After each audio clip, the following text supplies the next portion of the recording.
On July 19th, 1913, in Pine Bluff, Arkansas, Algernon Charles and Regina Lineker brought into the world Mary Catherine Lineker. At a very young age, Mary Catherine, bitten by the acting bug, partook in summer theater, which eventually led her to the NYU Academy of Dramatic Arts. She began acting on the Broadway stage, and soon was discovered by Hollywood screen agents. By her early 20s, her father had passed on. Regina took her daughter, Mary Catherine, and relocated to the Hollywood Hills. This move would mean the first of several name changes, as Mary Catherine became Kay Lineker. On June 7, 1953, Kay took her husband Howard's name and continued her career and life as Kate Phillips.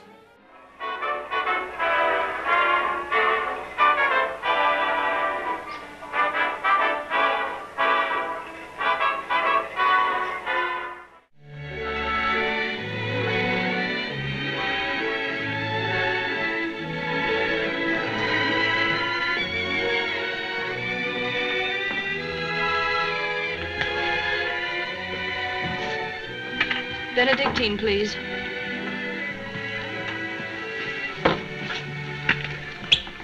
Hello, honey. What's in your mind? So we actually developed a course called the Films of Kate Phillips.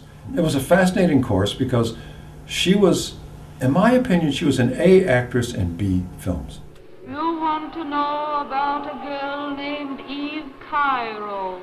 She was teaching script writing, and she was also teaching some theater classes at that point, too. She was teaching makeup.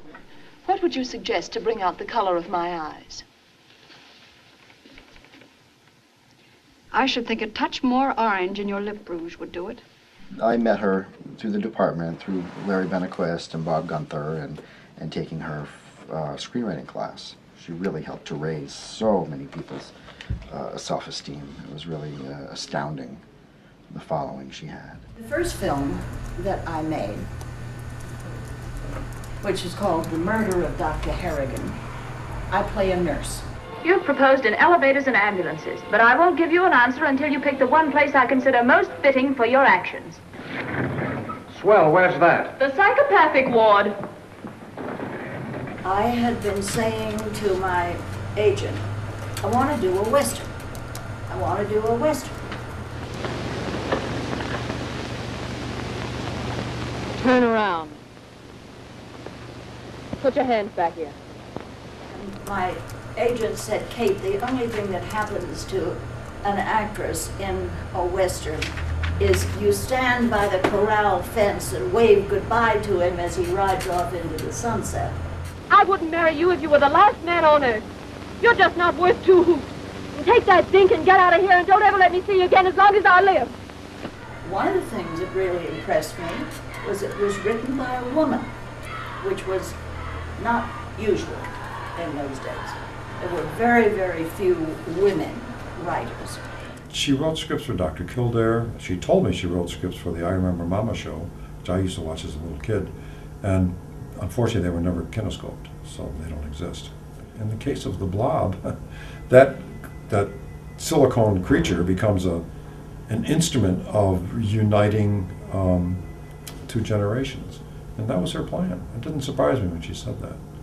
Just embedded in her life is the need for people to get on, to feel empowered, and to make it work and to fill out their dreams. I really think so. She was the type of person that would always make everyone feel big and never make them feel small. And no matter who you were, everybody was a valid person with emotions and desires and feelings, and she just was very good at helping people to point that out. He told me the title of the piece is The Girl from Mandalay. The part she liked the most was The Girl from Mandalay. She had a leading role in that, a very important role, and that's where she played with Conrad Nagel, whom she was friends with at the time. In this picture, just take note of my cleavage. I never had anything much in my life to lose. Like that. Whatever I played, I was a nice girl. And that's kind of an uninteresting label to get stuck on you. Know something? If you had brown eyes, you'd be a very dangerous person. I have brown eyes. I know it. Aren't you afraid? Very much. Kate was an actress, a teacher, but more importantly, she was a mother and a grandmother for her daughter Gina, her son Bill, and her 4 grandsons, Jason, David, Matthew, and Ian. Kate spent many years at Keene State College teaching classical Hollywood cinema, genre and director courses, screenwriting, and even makeup. Kate was involved in several student films, such as Terence by Joshua LeBlanc. I'm sorry to bother you, Terence, but do you have any maple syrup or chocolate sauce that I could borrow? Oh, I hope he has some. It's been such a long time since I gave Harry a tongue bath. Maid of Honor by Jesse Anderson, and El Dorado by Bridget Cannell. Where can it be, this land of El Dorado? Kate's final contribution was taking part in a current experimental film by Lance Levesque entitled What is Art? Taking an idea, a thought, an imagination. Well, how do I look? She was so beautiful. Empowering, beautiful, and always hopeful. She's a really wonderful person, and this is going to leave a big hole in all of us for a while. And she'll be very deeply missed.